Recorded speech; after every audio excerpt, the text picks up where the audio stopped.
Assalamualaikum warahmatullahi wabarakatuh. Kami dari kelompok 6 ingin membahas tentang materi ruang kolaborasi rancangan pembelajaran dalam UB. Untuk kelompoknya di sini ada Damar Gili Depeni NIM 764, Dia Rahmajanti 766, Santi Dia Lestari 789.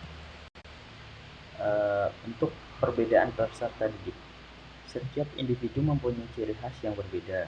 Perbedaan setiap individu dalam aspek psikologis seperti tingkat kecerdasan, minat, bakat, ingatan, emosi, kepribadian, dan sebagainya.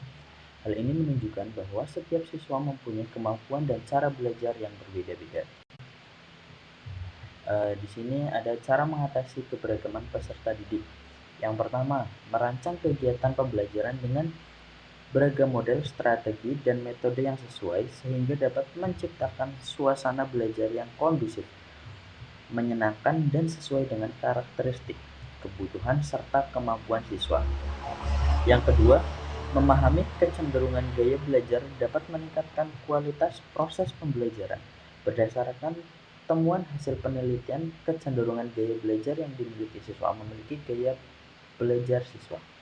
Yang ketiga, melakukan pembelajaran diferensiasi, yang merupakan modifikasi kurikulum yang mampu memberikan proses belajar mengajar sesuai dengan kemampuan dan kebutuhan setiap peserta didik di kelas. Yang selanjutnya, tahap implementasi pembelajaran berdiferensiasi. Yang pertama, guru melakukan asesmen awal untuk mengetahui tingkat kesiapan peserta didik, keterkaitan dan gaya belajar dari setiap peserta didik di kelas. Yang kedua, guru membuat desain atau perencanaan pengalaman belajar berdasarkan dari pengalaman peserta didik. Memperhitungkan produk atau hasil belajar yang akan dibuat atau membuat asesmen akhir sebagai final untuk mengetahui kesuksesan peserta didik dalam belajar. Yang selanjutnya, lembar kerja to be told and personalize the work. Yang pertama, bagaimana mengakomodasi berbagai kebutuhan perkembangan, gaya belajar, pengetahuan sebelumnya, dan minat peserta didik, sambil tetap menjaga arah pembelajaran pada tujuan. Dalam mengakomodasi berbagai kebutuhan perkembangan, gaya belajar, pengetahuan sebelumnya, dan minat peserta didik, guru harus memahami karakteristik, kemampuan, dan tingkat pemahaman peserta didik yang berbeda-beda di awal pembelajaran dengan menggunakan asesmen, sehingga guru dapat merancang atau mendesain strategi, model atau metode yang sesuai dengan kebutuhan dan kemampuan peserta didik dan dapat mengakomodasi setiap kemampuan peserta didik yang ada di kelas.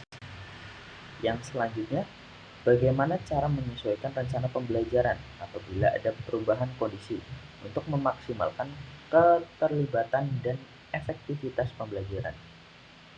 Cara menyesuaikan rencana pembelajaran ialah dengan membuat RPP yang bersifat fleksibel sehingga dapat disesuaikan dengan kondisi kelas pada saat itu. Meskipun dalam pelaksanaan pembelajaran tidak sesuai dengan RPP, namun keterlibatan peserta didik dan efektivitas pembelajaran merupakan hal yang sangat dibutuhkan dalam pembelajaran di kelas. Untuk daftar pustaka, di sini ada 3 sumber, bisa dilihat di bawah. Sekian, terima kasih presentasi dari kami. Apabila ada kekurangan, kami mohon maaf. Wassalamualaikum warahmatullahi wabarakatuh.